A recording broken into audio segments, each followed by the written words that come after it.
The knowledge library daily current affairs breaking news 3 November 2023। वित्त मंत्री निर्मला सीतारमण ने भारत श्रीलंका बिजनेस समिट को संबोधित किया।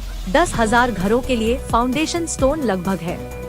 केंद्र सरकार के पेंशनभोगी के जीवन में आसानी के लिए राष्ट्रव्यापी डिजिटल लाइफ सर्टिफिकेट अभियान 2.0 लॉन्च किया गया। चुनाव आयोग और शिक्षा मंत्रालय ने आज देश भर के कक्षाओं में चुनावी साक्षरता लाने के लिए एक समझौता ज्ञापन पर हस्ताक्षर किए। भूटान के राजा जिग्मे खेसर नामग्येल वांगचुक भारत की 8 दिवसीय यात्रा पर होंगे। रेलवे चल रहे उत्सव के मौसम में यात्रियों को परेशानी मुक्त यात्रा की सुविधा प्रदान करने के लिए 115 विशेष ट्रेनों का संचालन करेगा। प्याज की कीमतों को स्थिर करने के लिए सरकार खुदरा बाजार में 1 लाख टन प्याज को संक्रमित करने का फैसला करती है। प्रधानमंत्री नरेंद्र मोदी कल नई दिल्ली में mega food event world food India 2023 का उद्घाटन करेंगे। विश्व खाद्य भारत 2023 में भाग लेने के लिए 1200 से अधिक प्रदर्शक और 80 देश। टीएमसी सांसद महुआ मोइत्रा लोकसभा आचार समिति से बाहर निकलते हैं। आगे की कार्रवाई तय करने के लिए समिति।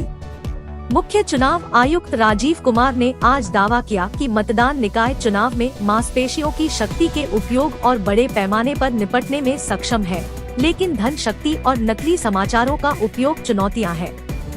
बंगलुरु में इंडिया मैन्युफैक्चरिंग शो को संबोधित करते हुए रक्षा मंत्री राजनाथ सिंह कहते हैं कि छोटे पैमाने के उद्योग भारत की अर्थव्यवस्था की रीढ़ है।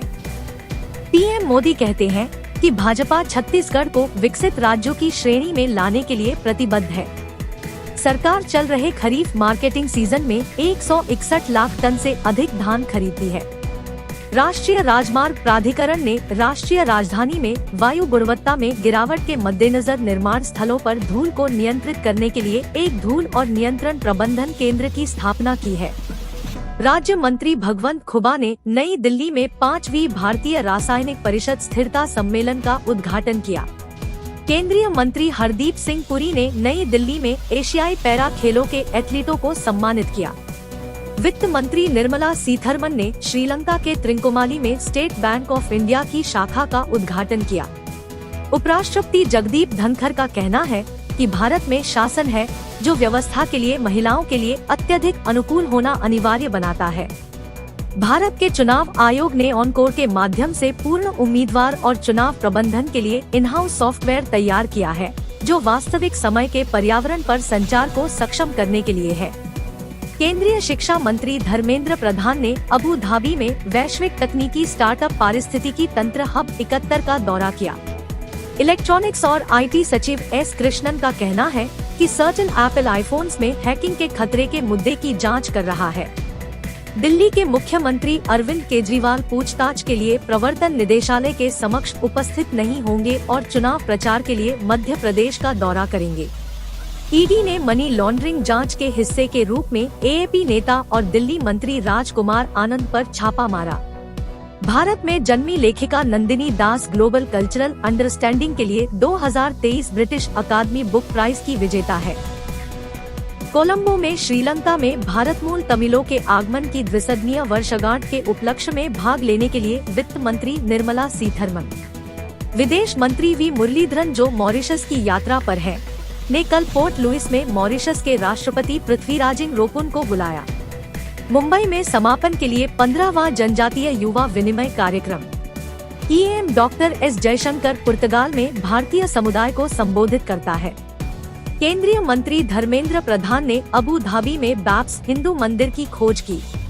भारत, अमेरिका, ब्रिटेन और यूरोपीय संघ सहित 28 देश कृत्रिम बुद्धिमत्ता से जुड़े जोखिमों को शामिल करने के लिए दुनिया के पहले समझौते पर हस्ताक्षर करते हैं। रूसी सरकार भारतीय नागरिकों के लिए देश में बैंक खाते खोलना और संचालित करना आसान बनाती है। भारत और श्रीलंका ने श्रीलंका के कोलंबो में आर्थिक और प्रौद्योगिकी सहयोग समझौते ETCA पर 12वें दौर की वार्ता समाप्त की। फिलीपींस ने दक्षिण चीन सागर में विवादित शोल पर 2 देशों के सैन्य जहाजों को शामिल करने की घटना के बाद चीन पर पानी में घुसपैठ करने का आरोप लगाया। पाकिस्तान के सुरक्षा बलों ने अवैध रूप से देश में रह रहे दर्जनों अफगानों को हिरासत में लिया और निर्वासित कर दिया। आईसीसी पुरुष क्रिकेट विश्व कप में भारत ने मुंबई के वानखेड़े स्टेडियम में 302 रन बनाकर श्रीलंका में सेमीफाइनल में प्रवेश किया। महाराष्ट्र ने राष्ट्रीय खेलों 2023 में 59 स्वर्ण सहित 158 पदक के साथ पदक तालिका का नेतृत्व किया। ऐश्वर्य प्रताप सिंह तोमर ने दक्षिण कोरिया के चांगवोन में एशियाई शूटिंग चैंपियनशिप में पुरुषों की 50 मीटर राइफल टीम में व्यक्तिगत पदक जीता। धन्यवाद। आपका दिन शुभ हो। Like, share and subscribe our channel.